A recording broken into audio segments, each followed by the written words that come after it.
Daniel Space, welcome to the conversation today. Thank you. Thank you for having me, Jonathan. It is a pleasure to be with you. Where are you joining us from?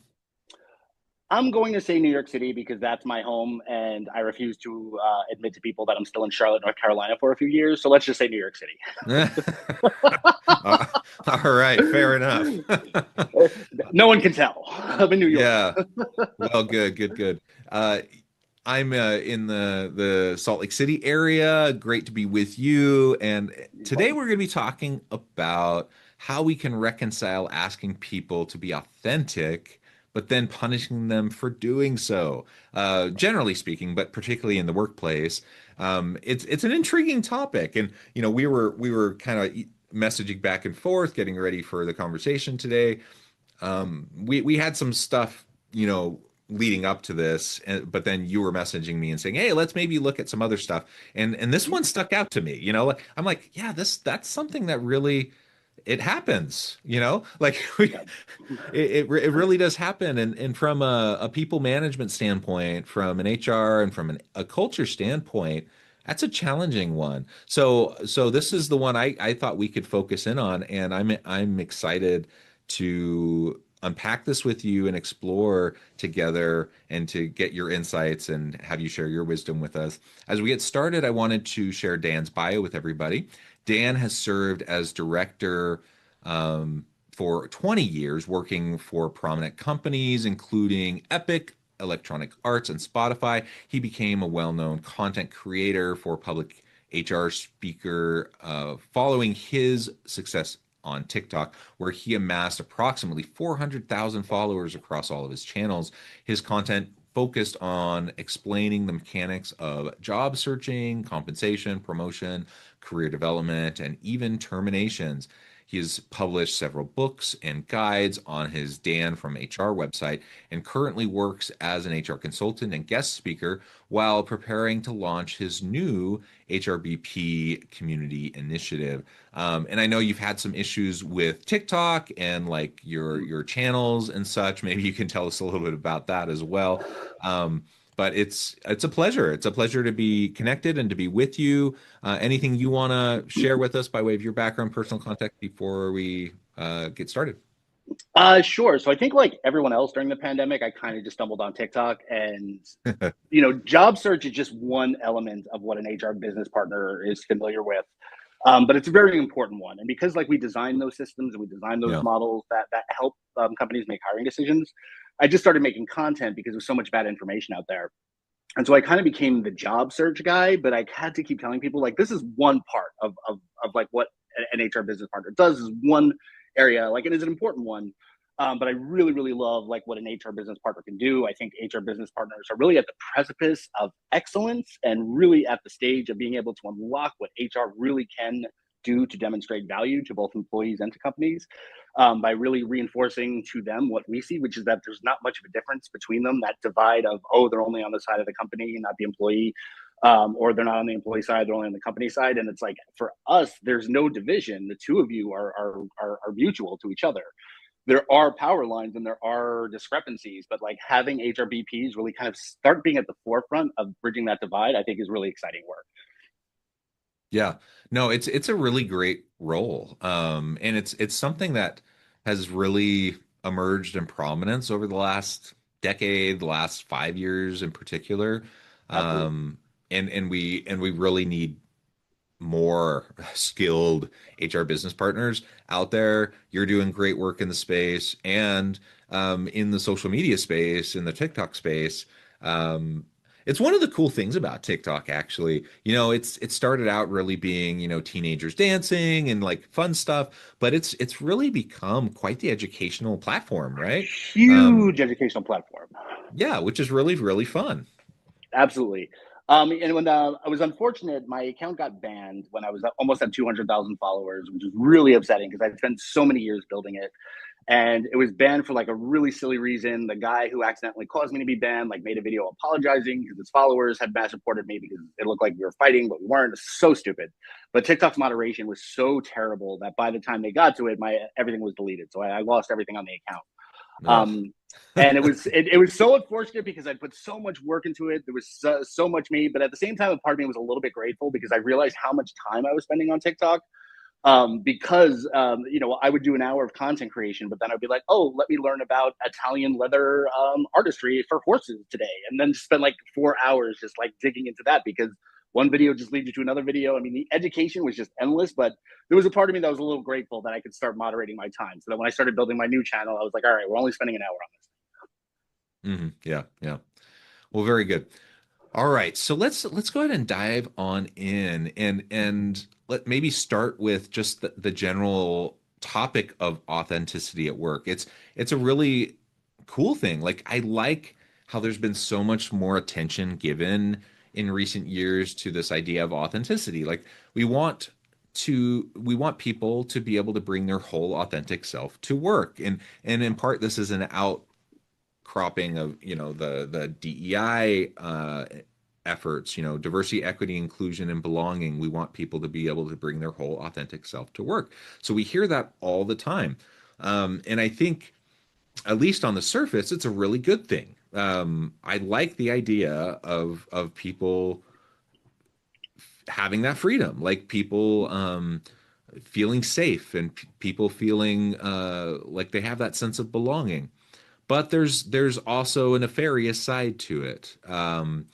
And that's I think what intrigued me about what you suggested, as a possible topic for today. So maybe we can start. You can tell us a little bit about your thoughts around this authenticity topic generally, and then we can Mhm. start to get into the punishment piece that sometimes comes up in organizations. Sure. And I think what's funny is the TV show Severance has been really amplifying my thoughts on this because my whole mindset about where I think HR can go and where the success of HR is, I think, going to be empowering employees to give more power to the employees, to have Mm, employees be far more into decisions about where the business is going, about compensation, about training, essentially let them decide how these things work and empower them because that's how they're actually going to get more engaged, not through like slogans and occasional emails in a town hall.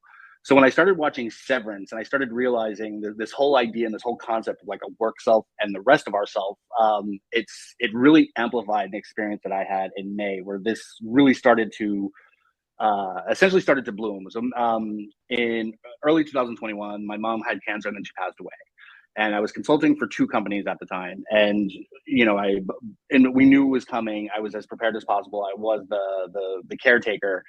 And the third day after the funeral, it was like, all right, that was fine. I can go to work now. And I couldn't. And I remember being at a meeting and we were talking about headcount planning. I put together this presentation. Of course, everyone was being very kind and very, very sweet. But when you're experiencing that level of grief, like you're not there. Like I had 1,000 yard stare. I was not in that meeting. And there was a moment, like it was a 3 hour meeting, and we're going down this list of Excel spreadsheets. And I remember a coworker said, they looked at my face and were being very polite. And they were like, is there something you want to add? Because they saw my face scrunching up. And like what I wanted to add was, how can we talk about Excel spreadsheets? My mother's dead. Like how are we talking about, how is this possible? How is the sun turning? How is life going on? My mother's dead. But like, so when I was thinking of that, I was like, how many times have I been in a meeting with someone potentially going through a divorce, going through a breakup, going through so much grief, and they're putting on the motions because they have to, because that's supposed to be the work self. And so I'm known to being a very maverick type of HR business partner. Companies either hate me or love me after they're working with me, but they'll always remember me, and they always they'll always say at least I made things entertaining. But there was one point where the 2 months later, when I made a presentation, I included pictures of my mother in it because that was my authentic self. So I would, talking about org design, and the page 7 was like, here's one of my favorite pictures of my mother. Look at her; she was happy, she was smiling. I love this. I want to make sure she's always remembered. And then I would move on to the next slide. And by implementing that, that was like a way for me to say, if you want my authentic self, this is my authentic self, which is someone who is suffering hugely right now with the death of his mother. And so that's what kind of got me really started, and especially as it relates to then listening to Black employees and other employees of color, to women employees, to trans employees, as it relates to I can't be my authentic self as much as you say you want me to be. The moment yeah. I am, I become a target, and that's where I was like, so companies have to either stop saying they want the authentic self, or have to create a safe space to do that. In which case, in many cases, it may be that the employee is not going to be quite as productive that day, but potentially starts to build a much bigger feeling of engagement and loyalty with that company because they did feel seen and they did feel heard. And then, of course, it leads into, I think, some of the negatives. Like, do we want someone authentic who potentially likes to be violent towards animals, or is a thief? Like, where do we draw the line between authenticity and something that the company can't tolerate? Yeah, good stuff. And a lot to unpack there. And you're right. Like how often have we been there, in meetings, going through the motions, right? And Right. the one time that I really can think of where people were truly open to just the hardness of like the situation was like the early days of COVID. And I remember sitting in a meeting. It was a leadership meeting, and everyone was struggling on like trying to figure out what are we going to do. Um, all everyone was trying to figure out what to do with their teams, and so now we're in a leadership meeting, and everyone's stressed. Um, and the senior leader, this was just another one of these hard meetings, and the senior leader just took a pause and just sat back and said, "Hey, how are y'all doing?" You know, be like, "This is hard. This is hard. Like, how are y'all It's fucking doing?" right. And she just like recognized our humanity in the moment, and she just recognized that we're like not only are we trying to deal with hard things for our teams, but we're struggling, and like our families are struggling, and like it's just hard for everybody. And like it didn't take away the need for like us to still have to try to figure out stuff and to deal with stuff and whatever, but at least for that hour, like she just recognized and acknowledged that it was hard, and like gave us a chance to recognize it, and like we could all kind of support each other. And it was a really beautiful thing. It was a really nice thing. Um, but I have to admit, that was like literally the only time in my professional career that I've ever seen that. It's weird, isn't it? Like, Yeah. what's funny, I remember when I was giving that presentation and the picture of my mom had come up. I thought the director had done a wonderful job of saying, "Do you want to pause and do you want to share one of your favorite stories about her?" I'm sure that motherhood and grief is something all of us can relate to, and I thought that that was the most beautiful thing that anyone could have ever said. And in another consulting opportunity, something similar had happened because I was presenting something on her birthday, and I was sort of a little bit triggered a year later. But the response was, "I'm so sorry you're experiencing that. Why don't you take the rest of the day off and just come back when you're ready?" And like that, I was like, that's such a well-meaning concept, but it's almost like forced isolation. It's like, oh, we don't want to deal with that. That's not work appropriate. Go manage that on your own and then come back. And I saw a lot of that happen with COVID. So as you're telling me your story, like I'm really glad you had that sort of bond together, but it's almost like this feeling of when that weakness happens, when that emotional vulnerability happens. It's almost like the idea and the concept is, go to yourself, go by your own, go isolate yourself, and then come back when you're ready to assimilate again. Exactly. Yeah.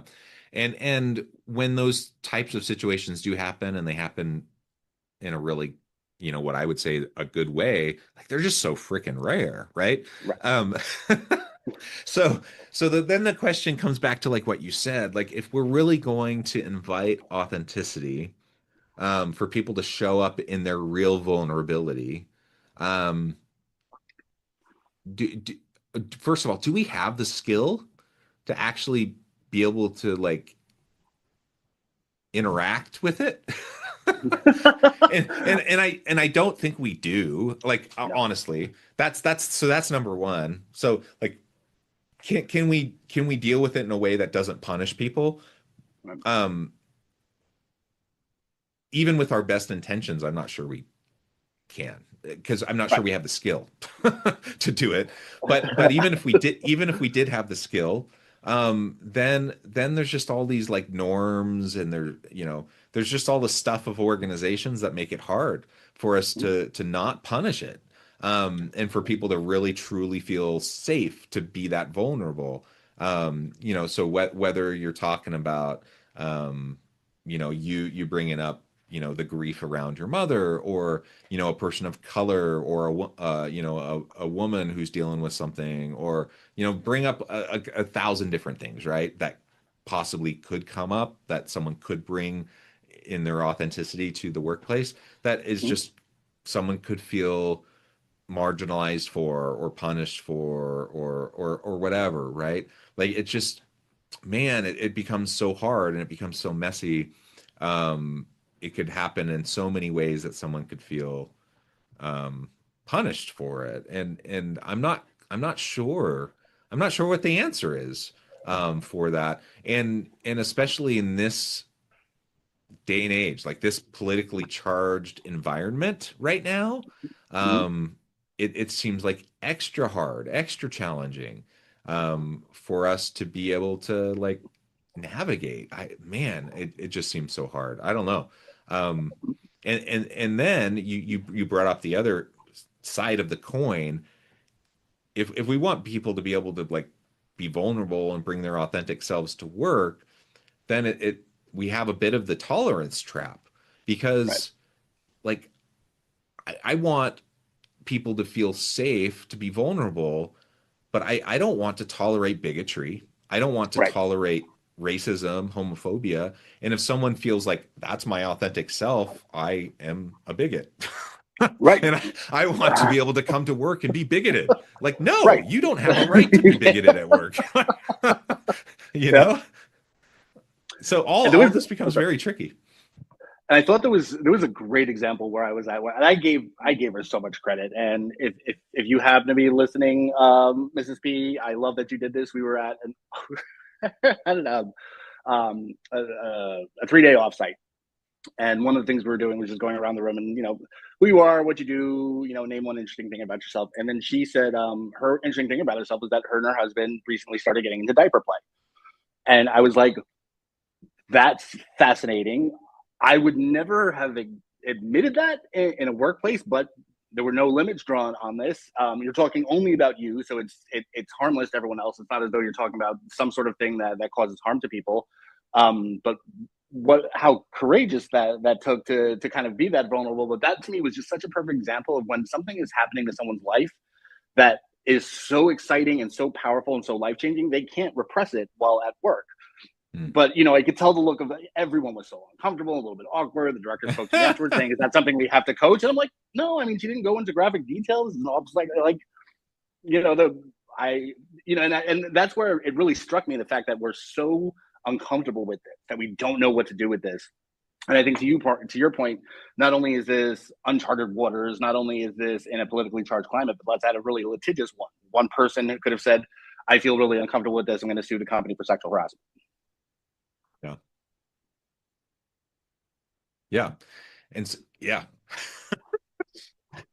it's such a hard thing. So what, I don't know, like what would you suggest to organizations in terms of like parameters around it? And then if we put parameters around it, is it truly like, are we truly welcoming? Is it truly safe? Are we not punishing? Like, I don't know. Like, how do you think about it? I've tried a few experiments with some of the companies I've been consulting with, and they've all failed miserably, which is as most experiments do in the beginning. What we found is it has to come from the top. It really does. Mm, If a team does it in isolation, I've seen it be successful if we have a really advanced team leader who either has this mindset or is working with an HR person who really understands this mindset and can kind of like start to set some of the parameters of but really helping to guide what and helping define what we mean by authentic is this, not this.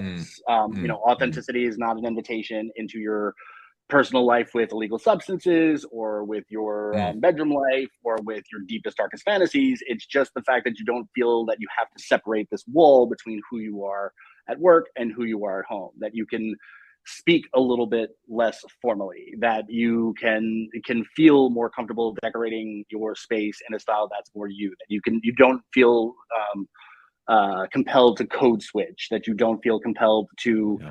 to sort of suppress how you feel. To be a little bit more open with some of your hobbies, provided that they're not destructive to other people or to yourself. And that Yeah. worked for a while, but then the issue became everyone was so sort of amused and sort of fascinated by what was happening that it became more about that than about the work. Mm. So like people were having like in many cases, the things kind of took off on their own. They were making like small little ERG groups and whatnot to kind of talk about things and talk about how people were responding to like this new language and this new thing. But then the work was getting done. Mm. So it becomes this thing of how to manage that with some parameters. I'm excited by it. I want to keep experimenting with it because I think it could lead to some really amazing outcomes. But it's just really tough because you kind of have to define a lot of it.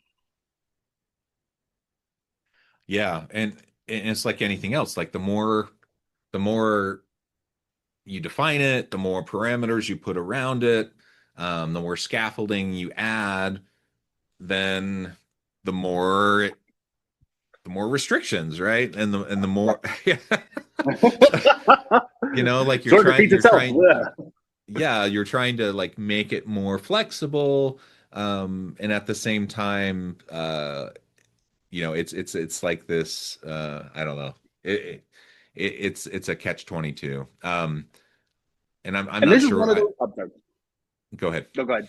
I was going to say, so my only thought on that is this is one of those ideas where it's like in my ideal world, after a few years of experimenting, I want the employees to put in the restrictions, that the employees to self-manage it, the employees that put in the guideposts. They look to their leaders and potentially HR for some potential direction, but the more that it's a community decision together of that team, the more they will own it. Yeah, yeah. And I think ideally, that does seem to make the most sense. And from like the example with the potential sexual harassment, like that's the issue with sexual harassment is it really is in the eye of the beholder so often, Right. right? Like if Right. someone feels uncomfortable, that's the problem. But if you Right. have a community of people that together can help define, what the parameters are and what they're comfortable Mhm. with and whatnot, then it's okay, right? And so Absolutely. yeah, so that's interesting. But yeah, I just think ultimately it would really be nice to get beyond the performative and to get to the truly authentic and where people can be vulnerable, in appropriate ways, but be vulnerable and where we can truly be with people and supportive of people so that we don't have to be sitting in a room next to somebody who just lost a parent where they just have to pretend like everything's fine. Right. Or I can only imagine, but like back in 2020, um, you know, and I guess the pandemic was happening, so I just don't even know how people of color were dealing with it. But like during the George Floyd moment, like Right. I just can't even imagine how people of color were dealing with all of that, right? So like if we were in the office and sitting in a conference room next to a colleague, like you can't just sit there and pretend like nothing is happening, right? Like that Right. it's devastating. Or I don't know, name the thing. Like there's a thousand different things. Or the political dynamics happening. Like you just can't pretend Right. like everything's fine when it's not fine. And so you have to make space for it. You have to make space for at times for there to be dialogue around it, and at least for people to just not be okay. Um, and it is a tricky thing, and I guess uh, at least having leaders who have empathy and at least enough emotional intelligence to be able to like navigate these tricky things, that's a plus. But I guess another aspect of this is just recognizing in these complex times that we're expecting a whole lot more out of leaders and people managers today than we ever did before, aren't we? Very much so. I honestly, one of the things I was building out is that I think the managers have taken on too much. There's too much expectation from every single level, and I think that has to be reviewed. And I think what you brought up before was such a great point, especially with the death of George Floyd and Black Lives Matter, and so many Black employees and employees of color, obviously suffering, and had indicated and talked about how disappointed they were. All the company did was post a black square, and that they did have white coworkers and other coworkers say, "Hey, I'm here for you," but essentially just being again that extraordinarily performative, or saying, I'm listening and learning. I read this book. I'm on your side. And obviously well intended, but not centering the person who needed that support. And so, many times they don't have a large enough community within the companies. Black and other employees of color are still very much underrepresented, and so they went to the internet for that. And that I think to me is such a perfect example. Same thing with Roe v. Wade when that got overturned. That so many Yeah. managers were very unprepared with how to manage employees who are directly impacted by this and who are suffering. Yeah, yeah, absolutely. Well, I mean, we certainly haven't like answered the question or solved anything in this Not quite, no. conversation. But it's an interesting question, and I hope just even having this conversation has gotten people to start thinking along these lines, and I think there's a lot of conversations that probably need to happen in each and every organization. So for anyone in the audience today, take this question back. To your teams, take this question back to your organizations and have the dialogue, have the conversation, and explore this because I think it's an important question. Um, Daniel, this has just been a great conversation with you. I know at the time I need to let you go. Before we wrap things up for today, anything that you would like to add by way of final comment and anything that you could share with the audience in terms of how they can get in contact with you, anything like that as we wrap things up? Sure. I can be found on all channels as Dan from HR. I'm very, very excited to be launching my HRBP community, which is you can sign up at the hrbps.net or the hrbps.net. Awesome. Awesome. Well, thank you so much. It's just been a pleasure. I encourage the audience to reach out, to get connected, find out more about what Dan can do for you. And as always, I hope everyone can stay healthy and safe, that you can find meaning and purpose at work each and every day. And I hope you all have a great week.